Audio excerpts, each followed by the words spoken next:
ngalah dhuwur wekasane. Diawali urip lunga ning ndi wae nek atine iki kelingan Gusti Allah. Ya suwe-suwe ketemu apa sing digoleki. Apa kuwi tentrem ayem penak. Lunga ngalor, lunga ngetan, lunga ngidul, lunga ngulon. Lakoni apa wae eling marang pangerane, eling marang Gusti Allah.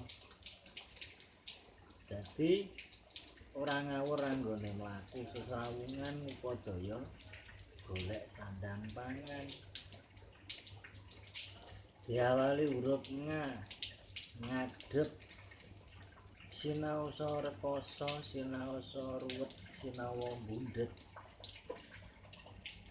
Nek wis ngadep marang Gusti Allah, yakin percaya bakal entuk nek kula ngalah dhuwur wekasane. Aduane apa? Sabar. Wong sabar ki angel. Mergo apa?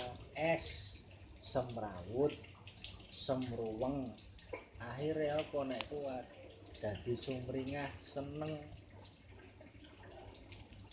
Aneh. Aku kudu amanat, aku kudu amanat. Aku kudu kelingan Allah Gusti Pangeran sing ngatur kuasane alam jagat raya. Dene mesti bubrah bundhet.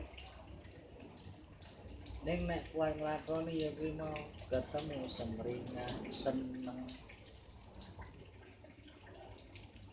Aneh. Aku kudu amanat, aku kudu amanat. Aku kudu kelingan Allah Gusti Pangeran sing ngatur kuasane alam jagat raya. R iki mau mesti kahanan sing diadepi ruwet, rumit, rusak. Akhire apa nek kuat? Dadi sumringah seneng. Ya suwe-suwe ketemu apa sing digoleki. Apa kuwi tentrem ayem.